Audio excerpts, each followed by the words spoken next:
ওযু বানাবেন, শরীরটা ফ্রেশ তাজা তাজা লাগবে। আর যারা নামাজ পড়ে না, প্রস্রাব করে পানি লয় না, পাশে দাঁড়ানো যায় না, টানে বিড়ি খায়, গাঞ্জা,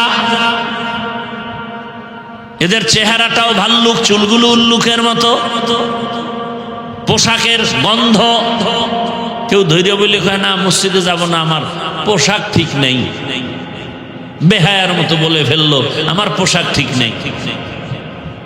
তো একজন হুজুরে ধৈর্যই ফেলা, ঠিক না থাকলে এলিয়ে নামাজ পড়া হবে, কারণ আমার শরীর ঠিক নেই। কয় শরীর যেরম আছে এরমই হইব। পরে দেখা যায় বাঁচার উপায় নেই, আমার মনই ঠিক নেই। আল্লাহ হেদায়াত দান করুন। জবানটাকে কন্ট্রোল করো। জবানকে কন্ট্রোল করার একমাত্র মেডিসিনের নাম তাকওয়া। ওই তাকওয়ার মেডিসিন দিয়ে জবানটাকে কন্ট্রোল করো। তাকওয়ার মূল স্লোগান হলো বেশি বেশি আমল করা, না গুনাহ থেকে বাঁচা, গুনাহ থেকে বাঁচা। এরে আমার যুবক বাবা, ও পর্দার আড়ালের মা, ভালো করে বুঝেন, রাষ্ট্র ক্ষমতায় আছেন হযরত আবু বকর। বলবো না কষ্ট হইতেছে? রাষ্ট্র পরিচালনা করেন কে? বলেন। আবু বকর সিদ্দিক রাদিয়াল্লাহু আনহু। একদিন বিবি সাহেবা বলেন, আমার একটু মিষ্টি খাইতে মনে চায়। কি খাইতে? রাষ্ট্র চালায় কে? আবু বকর। স্ত্রী আবদার করছে, এখানে আর কোনো কথা চলে না, থাকলে দাঁড় করে দেবে। কিন্তু তাকওয়ার বয়ান শুনেন।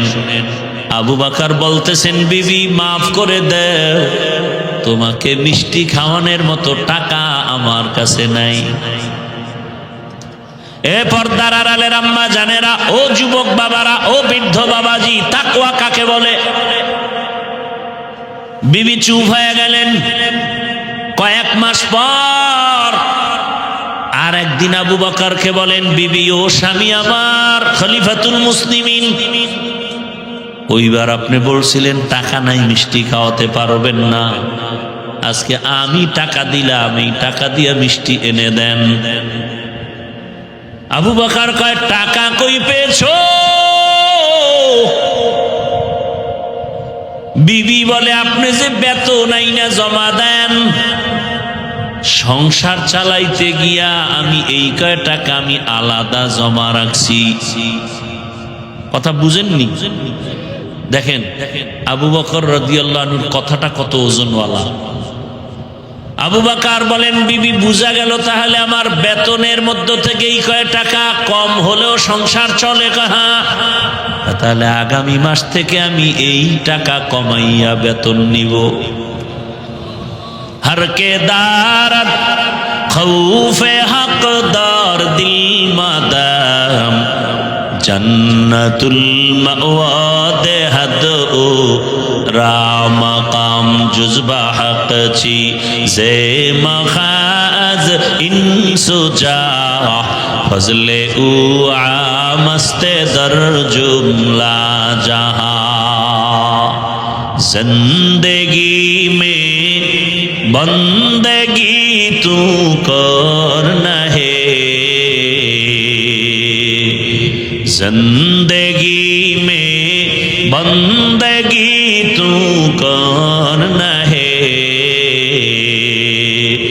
जिंदगी बे बंदगी शर्मिंदा है, जिंदगी बे बंदगी शर्मिंदा है। यहाँ हम सब मुसाफिर दिल ना लगा, अहले दिल की नजर से रूह करता जा, यहाँ हम सब मुसाफिर दिल ना लगा, अहले दिल की नजर से रूह करता जा, शाह दौलत सब फकीर गर नेक नहीं शाह दौलत सब फकीर गर नेक नहीं, जिंदगी में बंदगी तू कर नहे, जिंदगी में बंदगी तू कर नहे, जिंदगी बे बंदगी शर्मिंदा है, जिंदगी बे बंदगी शर्मिंदा है, जिंदगी में बंदगी कुन बंदगी, बंदगी बे जिंदगी शर्मिंदगी। ভাইরা আমার, স্ত্রী টাকা দেওয়ার পরে আবু বকর জিজ্ঞাসা করলেন, কোথায় পেয়েছো এই টাকা? আমনের বউ যদি এই টাকা দিত জিজ্ঞাসা করতেননি, ওটার আরো গোপন রাখতেন, মনে মনে দোয়া ইউজ করতেন যে বিবি ধন্যবাদ তোমার, এরম দিও, মাসে মাসে দিও, তোমারে আরো দোয়া করব। জিগাইবে না এই টাকা কি চুরি কইরা দাও না কোথা থেকে দাও। কিন্তু আবু বকরের তাকওয়া, বিবি কোথা থেকে তুমি টাকা এনে দিলা? ভাইরা আমার, ওমরে ফারুকের ঘটনা তাকওয়া। বিবি সাহেবা বললেন, খলিফাতুল মুসলিমিন ওমর, সামনে ঈদ আসতেছে, সন্তানদের একটু বস্ত্র কাপড়ের জন্য টাকা নাই, ব্যবস্থা করেন। ওমরে ফারুক রাদিয়াল্লাহু আনহু বলেন, আমার তো কাছে টাকা নাই, কেমনে ব্যবস্থা করি? বিবি পরামর্শ দিছে, অগ্রিম বেতন নিয়ে আসেন 1 মাসের। কয় মাসের? 1 মাসের অগ্রিম বেতন নিয়ে আসেন। ওমর অর্থ মন্ত্রণালয়ের দায়িত্বে যে আছেন তাকে চিঠি লিখলেন, আমাকে আগামী মাসের অগ্রিম 1 মাসের বেতন দিয়া দাও। চিঠিটা যখন বাহক নিয়া অর্থ মন্ত্রণালয়ের দায়িত্ব জিম্মাদারের কাছে দিল, চিঠিটা পাইয়া চোখের পানি ছাড়লেন। সাইরা টাকা দিবে দূরের কথা, তিনি আর একটা চিঠি লিখলেন। চিঠি লেখা বলে, খলিফাতুল মুসলিমিনের কাছে এই চিঠি দিয়ে আসো। ওমরে ফারুক রাদিয়াল্লাহু তাআলা আনহুর কাছে যখন আবার উল্টা চিঠি আসলো, তাকায়া ওমর চোখের পানি ছেড়ে কান্না করেন।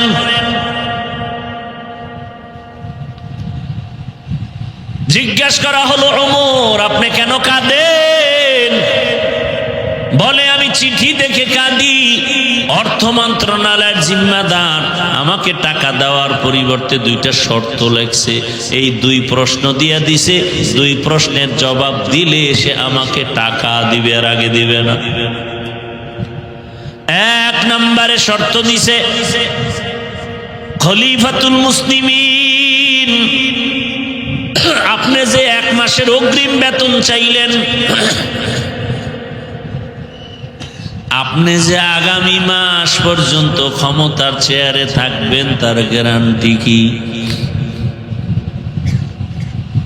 গ্যারান্টি আছে? যদি এমন হয়ে যায় যে আপনার চেয়ার জোহরের নামাজের আগে ছেড়ে চলে যেতে হবে, হতে পারে না? পারে না? ওমরে ফারুক আপনি যে আগামী মাস ক্ষমতার চেয়ারে থাকবেন, কি গ্যারান্টি বলেন? 2 নম্বর প্রশ্ন, খলিফাতুল মুসলিমিন আপনি বেঁচে থাকবেন, হায়াত আর কয়দিন বাকি আছে তাও বলেন। ওমর চোখের পানি ছেড়ে কাঁদলেন, আমার চেয়ারে বসে থাকার গ্যারান্টিও নাই, হায়াতের গ্যারান্টি নাই। এর নাম তাকওয়া, এর নাম ইনসাফ। আর এখন তো গরিব বড় লোকের আছে আরো চায়, গরিবের নাই তাও মেরে খায়। আল্লাহর ভয় যতদিন আসবে না ততদিন পর্যন্ত জমিনে শান্তি আসবে না রে বাবা। এজন্য আল্লাহ বলেন জবানটারে কন্ট্রোল করো, তাকওয়ার মেডিসিন লাগাইয়া। তাকওয়া কোথায় পাবা? আল্লাহর ওলি যারা, তাকওয়াওয়ালা যারা, তাদের নজর লাগাও। কারণ তাদের নজরের মধ্যে পাওয়ার আর পাওয়ার। সাধারণ দেখবেন গুনাহগার, বেআমলওয়ালা, আপনাদের এদিকে দেখবেন কদু চিনেননি? কদু গাছের মাঝে মাঝে দেখবেন অনেক জায়গায় দেখছি জুতা টানায়। জুতা দেখছেন কোনদিন? কারণ কি? জুতা টানাইলে কদুগুলো অনেক বড় হবে, ফ্রেশ হবে। জানা থাকলে বলেন তো জুতা টানানোর মাকসাদ কি? নজর যেন না লাগে। কার নজর? হিসাবের।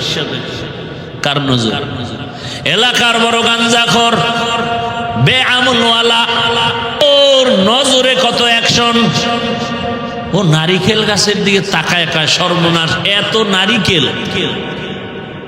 পরের বছর নারিকেল নাই, নারিকেলও নাই, গাছও নেই।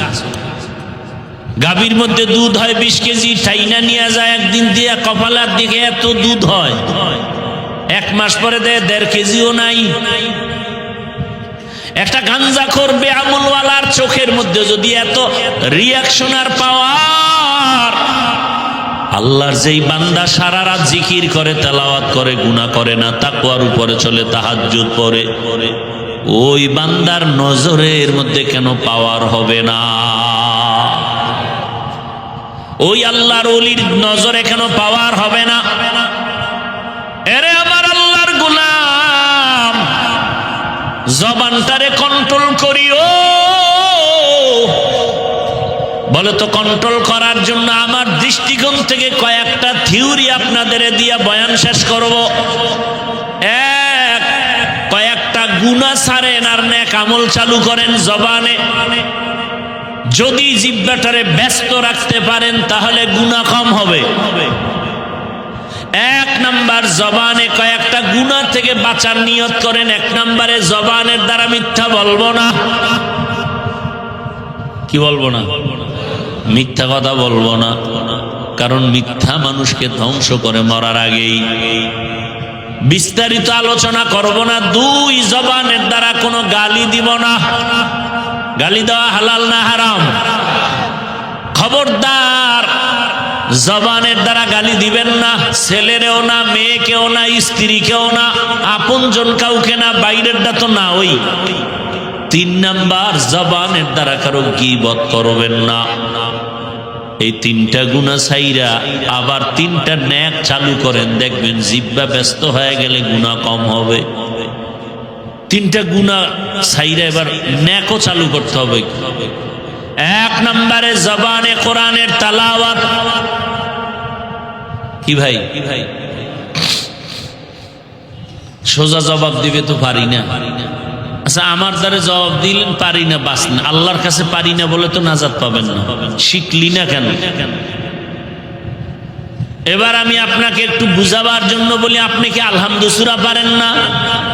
কুল হুয়াল্লাহ সূরা পারেন না? ইন্না আতাইনা পারেন না? তাহলে এগুলো পড়েন। দৈনিক 41 বার ইন্না আতাইনা সূরা পড়েন। আগে 11 বার দরুদ, পরে 11 বার দরুদ। প্রথমে 5 বার দরুদ পরে 50 বার কুল হুয়াল্লাহ সূরাটা পড়বেন, আবার 5 বার দরুদ পড়েন। তবে আমলের একটা তরিকা হলো সব সময় চালু রাখতে হবে। আজ করবেন, কাল করবেন না, বরকত হবে না। যেমন ঔষধ, আপনি যদি ডোজ পুরা না করেন কাজ হবে না। আজকে খাইলেন, কালকে না খাই পরশু খাইলেন, হবে না। লাগাতার। এরপরে মা বোনদেরকে সহ বলে দেই, কমপক্ষে প্রতিদিন 5 ওয়াক্ত নামাজের পরে 5টা সূরার আমল করেন। ফজরের নামাজের পরে সূরা ইয়াসিনের আমল করেন। যোহরের নামাজের পরে সূরা ফাতিহা বা সূরা আর রহমান। আসরের নামাজের পরে সূরা নাবা। আম্মা ইয়াতাসাআলুন আনিন নাবাইল আযীম। মাগরিবের পরে সূরা ওয়াকিআ। আল্লাহর উপরে ভরসা করে বলছি, যদি কেউ মাগরিবের পরে সূরা ওয়াকিআর আমল চালু রাখে, ওই বান্দা মরণ পর্যন্ত রিজিকে কষ্ট পাবে না। কোন সূরা? কোন সময়? ইযা ওয়াকাতিল ওয়াকিআ লাইসা লিওয়াকাতিহা কাযিবা খাফিজাতুর রাফিআ ইযা রুজ্জাতিল আরদু রাজ্জা ওয়া বুসাতিল জিবালু বাসসা ফাকানাত হাবাআম মুনবাসসা। এশার নামাজের পরে সূরা মুলক, তাবারাকাল্লাযী বিয়াদিহিল মুলক ওয়া হুয়া আলা কুল্লি শাইইন কাদির। কমপক্ষে 5টা সূরা তেলাওয়াত করেন। যেই ঘরে আল্লাহর কোরআনের তেলাওয়াত চলবে 24 ঘন্টা ফেরেশতারা তার ঘর পাহারা দিবেন। ও পর্দার আড়ালের আম্মা জানেরা, 1 নম্বরে জবানে তেলাওয়াত চালু রাখেন। ফজরের নামাজ যারা পড়বেন সুন্নাত পড়িয়া ফরজ নামাজের আগে, এই মানবেন না হুদা কইতেছি, ফজরের সুন্নাত পড়িয়া ফরজ নামাজের আগে একটা জগ, এটার কি কয়, জগে বা গ্লাসে বা বোতলে পানি নিবেন। 11 বার দরুদ শরীফ পড়বেন। এরপরে ধরে ধরে গুনে গুনে 41 বার বিসমিল্লাহ সহ আলহামদু সূরা পড়ে আবার 11 বার দরুদ শরীফ পড়ে পানির মধ্যে ফু দিবেন। আর বাসায় সবাই ওই পানি পান করবেন। পৃথিবীতে সূরা ফাতিহার মতো ঔষধ আর জমিনে নাই। ফজরের সুন্নাত আর ফরজের মাঝখানে 11 বার দরুদ শরীফ, 41 বার আলহামদু সূরা, আবার 11 বার দরুদ শরীফ পরে পানির মধ্যে ফু দিয়া সারাদিন ওই পানি ঘরের সবাই পান করেন ইয়াকিনের সাথে। ফলাফল আসে না কেন? ইয়াকিন নাই এই জন্য। এবার হাঁটতেছেন, চলতেছেন, তেলাওয়াত করতে থাকেন, কারণ অক্ষর পড়লেই তো সওয়াব। 2 নম্বরে জবানের দ্বারা আরেকটা আমল করবেন, আল্লাহর নামের জিকির। কার জিকির? সব সময় জিকির করবেন, লা ইলাহা ইল্লাল্লাহ। এই জিকির সব থেকে দামি। এর সাথে আরো যদি আপনি মিলাই থাকেন, সুবহানাল্লাহর জিকির করেন, তাসবিহ পড়েন, আলহামদুলিল্লাহর তাসবিহ পড়েন, আল্লাহু আকবারের তাসবিহ পড়েন, প্রত্যেক নামাজের পরে সালাম ফিরাইয়া 33 বার সুবহানাল্লাহ, 33 বার আলহামদুলিল্লাহ, 34 বার আল্লাহু আকবার। এই আমলটা ডান হাতের আঙ্গুলের পর গুনে গুনে গুনে গুনে পড়বেন। দেখবেন আপনার ভাগ্যের চাকা খুলে যাবে ইনশাআল্লাহ। তাহলে 1 নম্বরে কোরআনের তেলাওয়াত, দ্বিতীয় হলো আল্লাহর নামের জিকির, 3 নম্বরে হাঁটতে চলতে উঠতে বসতে রাসূলের উপরে দরুদ। পারলে নামাজেরটা পড়বেন, সময় থাকলে ছোট আকারে সাল্লাল্লাহু আলাইহি ওয়াসাল্লাম পড়বেন। আর একটা আমলের কথা বলবো। 3টা আমল গেল। 1 নম্বরে তেলাওয়াত, 2 নম্বরে আল্লাহর নামের জিকির, 3 নম্বর কি ভাই? দরুদ শরীফ। 4 নম্বর একটা আমল। এখানে যারা কোটি কোটি টাকা ঋণ হয়ে আছেন, আল্লাহর উপরে ভরসা করে বলি সব ঋণ আদায় হয়ে যাবে আপনার এই আমলটা করবেন। সে আমলটা সবার সহজ একটা আমল, ইস্তেগফারের আমল। কিসের আমল? আস্তাগফিরুল্লাহাল আযীম, আস্তাগফিরুল্লাহাল আযীম, আস্তাগফিরুল্লাহাল আযীম। উলামায়ে কেরাম লেখেন কমপক্ষে প্রতিদিন 300 বার ইস্তেগফারের আমল করেন, 300 বার দরুদ শরীফের আমল করেন। মিয়া সম্মানের জন্য মানুষের পিছে ঘুরেন, দুনিয়া আপনার পেছনে ঘুরবে। এই আমলটা করেন। নির্জনে বসে 300 বার তাসবিহ হাতে নিয়া দরুদ পড়েন, 300 বার ইস্তেগফার করেন, ইনশাআল্লাহ গোটা দুনিয়া আপনার পাগল হয়ে যাবে। আপনি মানুষের পিছনে ঘুরবেন কেন? টাকার পেছনে ঘুরবেন কেন? দুনিয়ার সব আপনার পেছনে ঘুরবে। আপনি ইয়াকিনের সাথে পড়েন যে আমার মৃত্যু হয়ে গেল, হুশ থাকতে আমি আমল ছাড়ব না। 300 বার দরুদ, 300 বার ইস্তেগফার। আমলটা প্রতিদিন চালু রাখেন, ওযু সহকারে পড়েন, দেখেন আপনার সম্মানের দরজা কি পরিমাণ বাড়ে। আপনি করবেন না, সেই ইয়াকিন নাই তো হবে কিভাবে? জবান হেফাজতের জন্য 3টা গুনাহ ছাড়ার কথা বললাম। 1, মিথ্যা বলা যাবে না। 2, গালি দেওয়া যাবে না। 3, গীবত করা যাবে না। উল্টা 3-4টা আমল চালু রাখবেন, গুনাহ কম হবে। 1 নম্বরে আল্লাহর কোরআনের তেলাওয়াত, 2 আল্লাহর নামের জিকির, 3 নম্বরে 300 বার দরুদের আমল, 4 নম্বর 300 বার ইস্তেগফারের আমল। ও আমার যুবক, সম্মান দেওয়ার মালিক আল্লাহ, সে আল্লাহকে আপন বানায় চলো। কোন সার্টিফিকেট লাগবে না, কিচ্ছু লাগবে না। গোবরের ভেতরে পদ্ম ফুল ফুটায় দিবেন কে? আমার আল্লাহ দিবে। যুবক বাবা, তুমি ডাক্তার হলেও সম্মান, ইঞ্জিনিয়ার হলেও সম্মান, প্রফেসর হলেও সম্মান, ওসি হলেও সম্মান, ডিসিএসপি হলেও সম্মান, যদি তুমি আমার আল্লাহর হুকুম মতো নবীর আদর্শ মেনে চলো।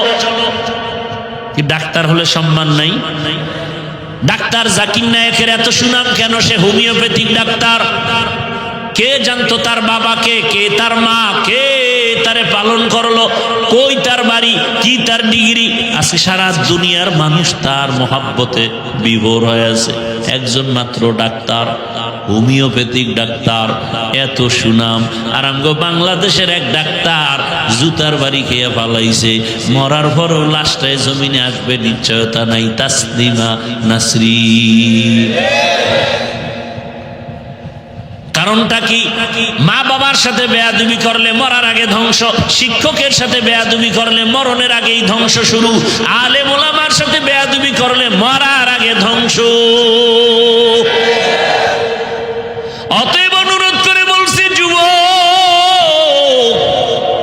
এখনো সময় আছে, তওবা করো, জবানটারে কন্ট্রোল করো, মনে মনে আমার আল্লাহকে বলো। তোমার মতো যুবক